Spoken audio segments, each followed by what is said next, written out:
We're going to talk about a piece that I seen coming from the BBC, and we're also going to talk about this EV mandate that, you know, coming from someone who lives in Northern Ontario, is extremely unrealistic unless these things happen. So welcome back to the Freedom Pines podcast. I'm your host, Jamie AB. Don't forget to like, comment, and subscribe, and share my video if you find this interesting. And let's get into today's video. First of all, I would like to say I'm back. Thank you for all of the nice comments. I'm hoping that my thing will take off. A couple of people had some really good ideas, like going in on like Northern perspective. And I have thought about that too, but I was really sick this weekend, and last week was probably one of the worst weeks of my life. So I am back. Okay. Yesterday, my video was just, I got something wrong, and I don't want to put out misinformation. So, like, I don't want to put out things and people, watch my podcast and assume that I'm going to be relaying the truth to them, and I don't want to get it wrong. So I redid my video outside. That's why I was so hot and sweaty, and in my garage where my Trailer Park Boys poster is, if you guys noticed. But I'm back today, and I am kind of feeling better. I did have the flu. Tell me, did you guys have the flu? Did you guys have the flu? What is going on? I don't understand.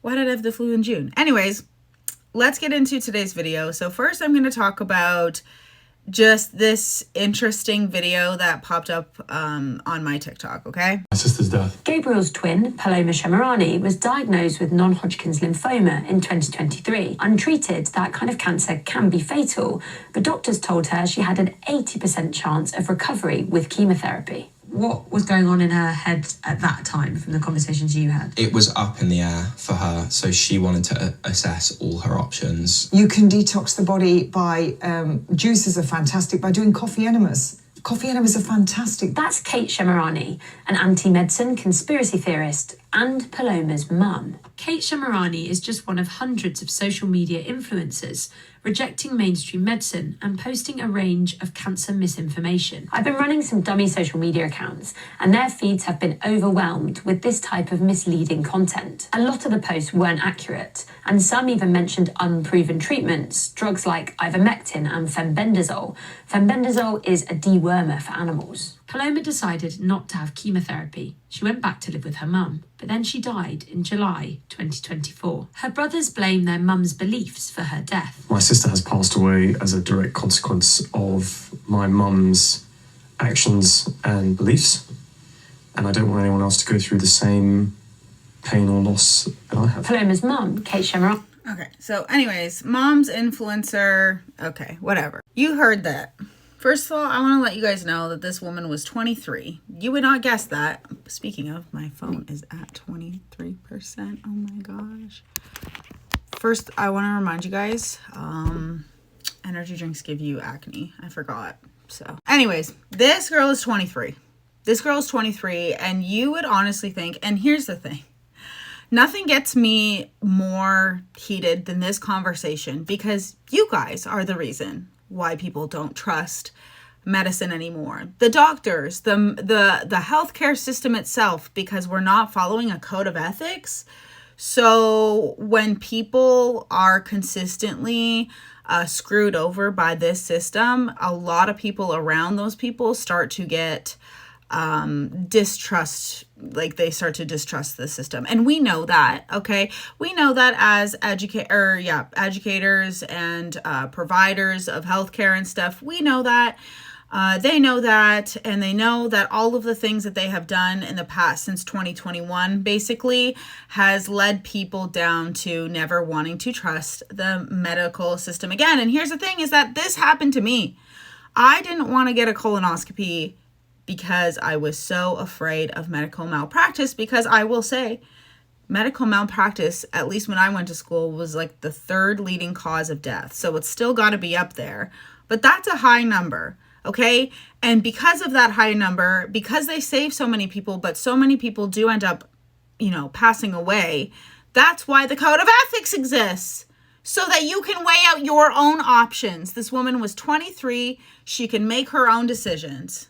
Okay, I understand that her mom probably had a huge influence. And do I agree with her mom saying that you can cure cancer with an enema? No, I don't. Okay. But here's the thing. My grandma, before she died and she was waiting for care, where are the pro-choice people for all of the people who died during COVID that didn't get their cancer treatment? I don't know. Or when they were forcing us to get something? I don't know. I mean, I was speaking up, but where were the rest of people? Okay. What I'm saying is watch out, because they will use incidences like this to pass legislation to make sure that you don't have informed consent, to make sure that you don't have rights to your own decisions for your own body, or to make sure that these people are arrested for spreading misinformation, all of these different things, okay? This is what this leads to. You guys in the first place are the reason why people don't trust the system. And instead of digging into that, you're going to dig into what? Dragging the mom, making this worse for this family. So you can what? Control us more? Okay? I will just say this, that while my grandma, that's what I was saying. My grandma was waiting for cancer treatment, and the thing that she was going to get was this new treatment, and it was called light therapy. She was in such good health that she was a good candidate for light therapy. It was this brand new thing, and now I don't know why they canceled it or why they didn't let people do it, but that's what my grandma was doing. So it would have been okay for my grandma to take a risk and do that, but God forbid people make their own decisions. I understand. I don't think she should have. I'm sad that this person died, but does chemotherapy have a really good reputation?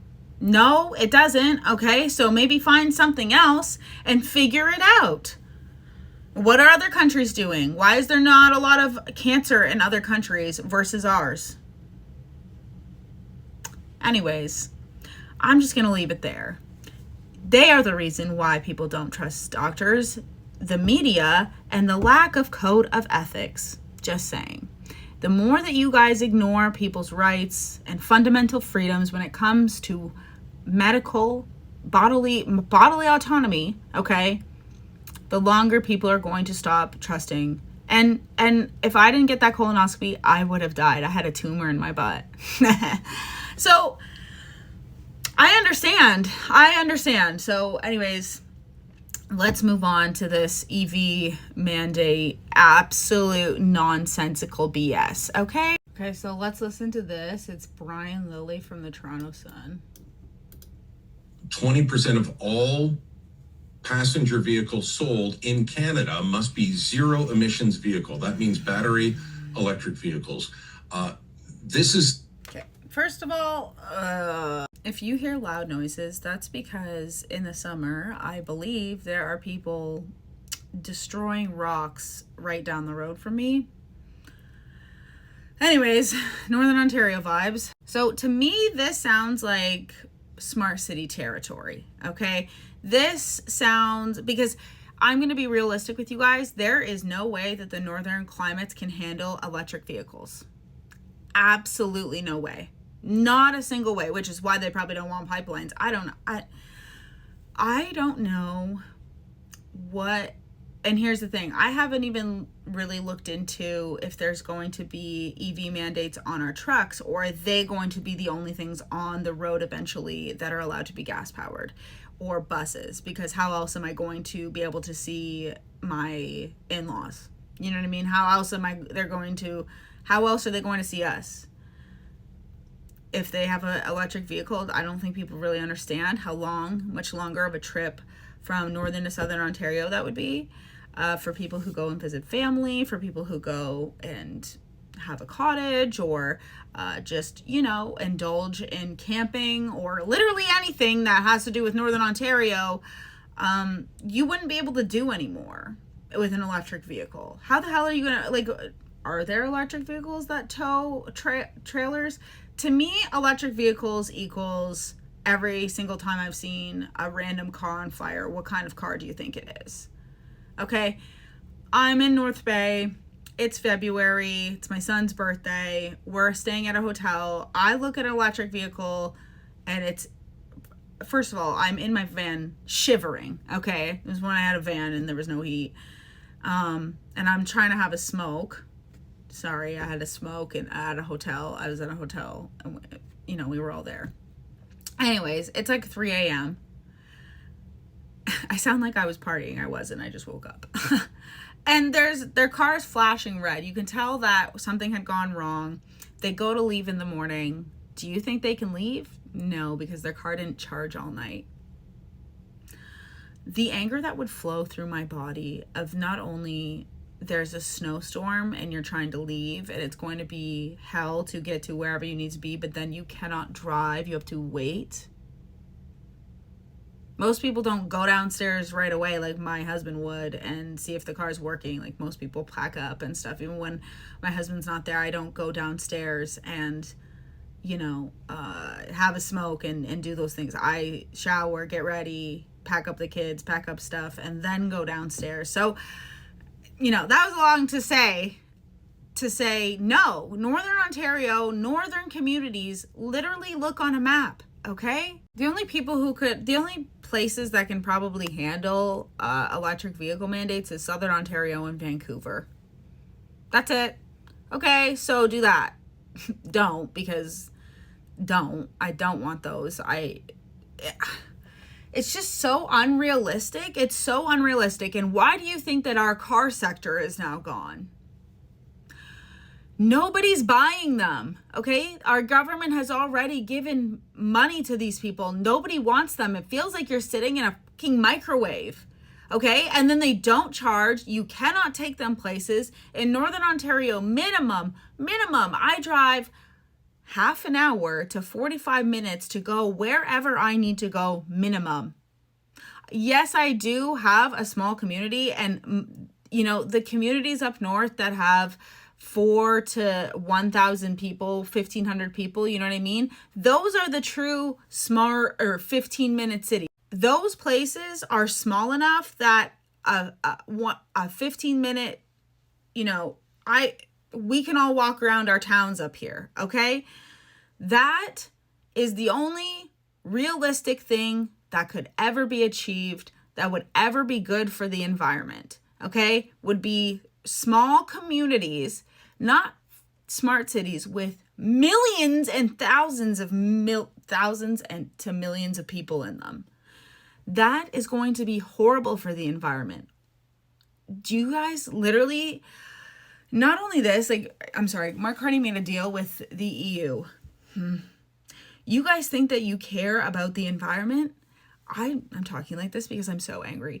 You care about the environment and you'd rather be trading overseas with the EU than Trump, than America. I understand that America is Trump is going off right now, okay? They've been fighting for so long, they don't know what to do. I guess he told the big I not to do anything. I don't know. Either way, okay? The left has no idea. Like, do the left think that this is going to be an exception for them? You're not going to be able to travel. You're not going to be able to go places. You're not going to be able to do the things that you want to do with this in place, okay? The thing is that the left loves traveling. Okay, they think that having kids is the worst thing that you can do for the environment and that they are doing a favor by traveling. I kid you not, that is what they think. What the left will get involved and be mad when they can no longer travel. I think that's it. I think that is what it's going to take. We all made sacrifices in our 20s. Here's the thing. You either had kids, went to school, got a job, or had kids, got a job, whatever, or didn't have kids, we had a house. Like, we settled down. Or you rented and you went to school, or you traveled, or you worked and traveled, didn't have kids. You should be able to now settle down and buy a house, and I should be able to travel. The left will sit there and say, well, you should have thought of that before you had kids, that you couldn't be able to afford to feed them.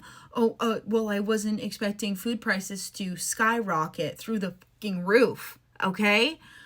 Because I didn't do a lot when my daughter was little, because I assumed that, you know, the money that I was using to raise my daughter, the people were using to travel, okay? At least I'm over here saying that you should be able to do what you want to do with a good economy, and I should be able to do what I want to do with a good economy, okay? And yes, that is what the left says to me. When I talk about grocery prices, they say, you should budget more.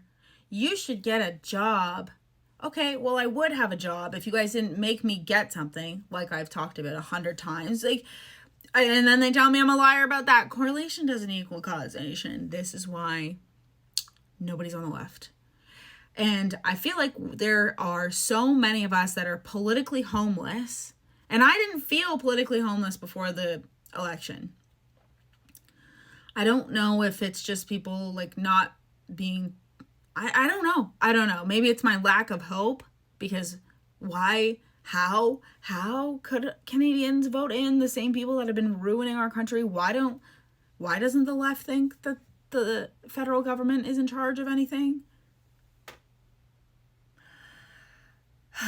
I digress. This is not going to work.